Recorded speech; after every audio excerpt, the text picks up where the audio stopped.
معزز سامعین گرامی قدر، رمضان کا مہینہ آتا ہے، اپنے ساتھ بہت سی عبادتوں کو لے کے آتا ہے۔ ان عبادتوں میں سے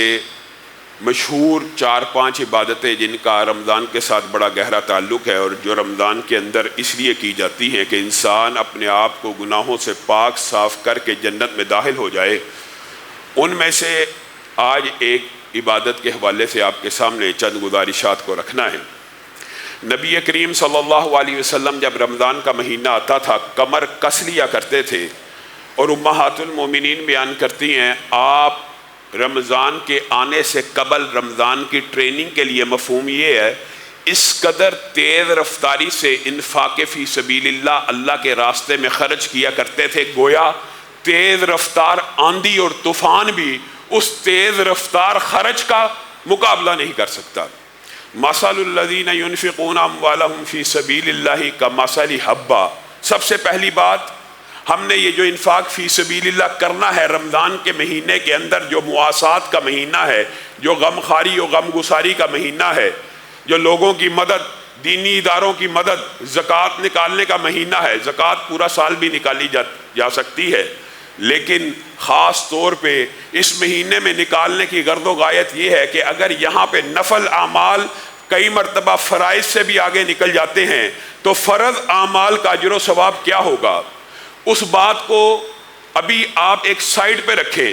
نیکیوں کے جتنے بھی اعمال اللہ رب العزت نے کلام حمید میں اور حدیث رسول میں رسول اللہ کے ذریعے ہم تک بھیجے ہیں، ان میں ایک نیکی کو 10 سے ضرب دیا جا رہا ہے، ایک نیکی کو 10 سے ضرب دیا جا رہا ہے۔ کئی نیکیوں کا اللہ تعالیٰ کہہ رہا ہے کہ حساب نہیں ہے، کتاب نہیں ہے، لیکن ایک نیکی اللہ رب العزت نے کلام حمید میں ایسی بیان کی ہے کہ جس کی ضربیں، جس کی مثالیں اللہ تعالیٰ نے آپ کو اور مجھے سمجھانے کے لیے یوں بیان کی ہیں کہ مثل الذین ينفقون اموالهم فی سبیل اللہ کمثل حبۃ انبتت 7 سنابل فی کل سنبلۃ 100 حبہ۔ میرے بھائیو، ایک آیت بھی اگر سمجھ آ جائے تو انفاق فی سبیل اللہ کا اجر و ثواب ہم سب کو سمجھ آ جائے۔ اللہ کی بارگاہ میں جس نے نیکی کی 10 پالے گا، جس نے الف لام میم پڑھا 30 نیکیاں پالے گا، لیکن جو اللہ رب العزت کی بارگاہ میں 1 روپیہ خرچ کرے گا، اللہ نے اس روپے کی مثال ایک دانے کی دی ہے۔ ایک دانہ جس نے زمین میں ڈالا، کھیتی چلائی، پانی لگایا، اچھی طرح پرورش کی، اس میں سے 7 بالیاں نکل آئیں، پہلے کونپلیں پھوٹی، پھر بالیاں نکلی 7، اور ہر بالی کے اوپر اللہ رب العزت نے 100 دانے کو چڑھا دیا۔ 1 روپیہ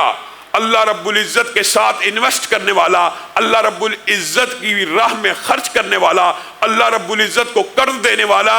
اللہ تعالیٰ کہہ رہا ہے اس کی مثال اس دانے کی طرح ہے جس کے ذریعے سے 700 دانے پیدا ہوتے ہیں، اور اگر 700 سے ہی ضرب دینا ہوتا تو بھی اجر و ثواب کے لیے کافی ہے۔ واللہ یضاعف لمن یشاء، اور اللہ کی مرضی ہے ایک کو 700 لکھے یا 7000 لکھ لے یا 7 لاکھ لکھ لے یا 70 لاکھ لکھ لے۔ 1 روپیہ ایمانداری سے بتائیے، سارے کچھ کاروباری لوگ بھی بیٹھے ہیں، آپ کو کوئی انویسٹر گارنٹی دے، اور آپ جس کے ساتھ انویسٹ کرنا چاہتے ہیں کوئی تاجر گارنٹی دے، آپ مجھے 1 روپیہ دینا، میں کتنا لکھوں گا؟ 700 روپے لکھوں گا۔ آپ مجھے 1 لاکھ دینا، میں 700 لاکھ لکھوں گا کہ آپ کی انویسٹمنٹ 700 لاکھ ہے۔ دنیا کا کوئی غافل اور پتہ بھی ہو کہ ایماندار ہے اور لکھ بھی دے گا تو کوئی بیوقوفی ہوگا جو اس کے ساتھ انویسٹ نہ کرے اور اس کے ساتھ تجارت نہ کرے۔ اور اگر وہ کہے 1 روپیہ انویسٹ کرو گے بدلے میں 700 دوں گا، 1 لاکھ دے دو گے بدلے میں 700 لاکھ دوں گا، تو ایمانداری سے بتائیے اگر وہ ایماندار تاجر ہے اور اس کی بات کے اوپر آپ کو یقین ہے تو آپ میں سے کون ایسا ہوگا جو پیچھے رہ جائے گا؟ غریب سے غریب بندہ بھی، آپ نے ڈبل شاہ کے قصے سنے ہوئے ہیں، صرف ڈبل کرنے والوں کو لوگ کروڑوں روپیہ پکڑا دیتے ہیں۔ یہاں ڈبل ٹرپل کی بات نہیں ہو رہی، یہاں پہ 700 گنا کی بات ہو رہی ہے۔ آپ میں سے ہر کوئی یہ چاہے گا کہ آپ اس کے ساتھ انویسٹ کریں، آپ اس سے یہ پروفٹ کی ریشو طے کریں۔ ایک ایماندار تاجر آپ کو گارنٹی دے دے آپ اس کے ساتھ تو انویسٹ کریں گے جو خالق اور مالک ہے۔ جس نے زمین و آسمان کو بنایا ہے، جس کے خزانوں میں کوئی کمی نہیں ہے، وہ آپ کو گارنٹی دے رہا ہے کہ نہیں دے رہا؟ وہ آپ کو گارنٹی دے رہا ہے کہ اپنے رب کے ساتھ ایسی تجارت کرو جس میں 1 روپے کو 700 لکھا جائے گا، جس کے ساتھ انویسٹ کرو گے تو تمہارا 700 روپیہ یعنی 700 گنا لکھا جائے گا۔ یہ ایسی تجارت ہے جس کو اللہ رب العزت نے خود آگے کلام حمید میں تجارت لن تبور، یہ ایسی تجارت ہے جس میں کوئی خسارہ ساری زندگی تا قیامت ہونے والا نہیں ہے۔ اور پھر اللہ رب العزت نے بھی سمجھانے کے لیے کوئی کسر نہیں چھوڑی، ان تقرضوا اللہ قرضا حسنا یضاعفہ لکم، اگر تم اللہ کو قرض دو گے، اللہ اکبر، دیا اللہ نے، پیسہ اللہ نے دیا، مال اللہ نے دیا، صلاحیت اللہ نے دی، ہاتھ اللہ نے دیے، دماغ سوچنے والا اللہ نے دیا، اور اللہ کہہ رہا ہے ان تقرضوا اللہ قرضا حسنا، اگر تم اس مال میں سے جو میں نے ہی دیا ہے مجھے ہی قرضہ دو گے، مجھے ہی قرضہ دو گے، یضاعف لکم، تمہارے لیے بڑھا چڑھا کے واپس کروں گا۔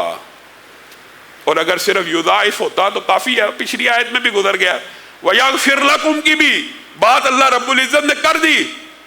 یہ رمضان کے ساتھ جو خاص تعلق ہے انفاق فی سبیل اللہ کا وہ یہ ہے، وَيَغْفِرْ لَكُمْ، اور اللہ رب العزت صرف تمہارے پیسے کو بڑھا چڑھا کے واپس نہیں کریں گے۔ انفاق فی سبیل اللہ کی گرد و غایت یہ بھی ہوتی ہے کہ انسان اپنے گناہوں کو دھو دے، رمضان کا مہینہ آیا ہے، گناہوں سے پاک ہو جائے۔ وَيَغْفِرْ لَكُمْ، صرف قرضہ دینے والا اللہ کو، اللہ اس کو بڑھا کے واپس نہیں کرے گا، بلکہ کیا کرے گا؟ اس کے سارے گناہوں کو بھی معاف کر دے گا۔ واللہ شکور حلیم۔ اور اللہ تعالیٰ نے آیت کے آخر میں جو بات کہہ دی ہے، آپ کو اور مجھے شرم کرنی چاہیے، واللہ شکور حلیم، اپنے رب کو قرضہ دینے والے، تیرا رب بڑا قدردان ہے، تیرا رب بڑا شکریہ ادا کرنے والا، اور شکر گزار تو بندے کو ہونا چاہیے۔ اللہ تعالیٰ کہہ رہا میں شکریہ ادا کرنے والا ہوں، میں بڑا قدردان ہوں، جو مجھے دے گا بڑھا کے واپس کروں گا، جو مجھے دے گا مغفرت کر دوں گا، گناہوں کو معاف کر دوں گا، جو مجھے دے گا وہ مجھے بڑا قدردان پائے گا، اور مجھے بڑا بردبار بھی پائے گا، نرم مزاج بھی پائے گا۔ گویا اسی لیے مفسرین اور محدثین نے لکھ دیا کہ اللہ کے غضب کو، قبر کی گرمی کو، حشر کی گرمی کو مٹانے والی اگر کوئی چیز ہے، اللہ کے غضب کو مٹانے والی کوئی چیز ہے تو صدقہ ہے، کیونکہ اللہ تعالیٰ بردبار بھی ہے اور قدردان بھی ہے۔ صحیح حدیث کے الفاظ ہیں، صحیح حدیث کے، کہ قبر کی آگ کو ٹھنڈا کرنے میں صدقے سے زیادہ مؤثر چیز کوئی نہیں ہے۔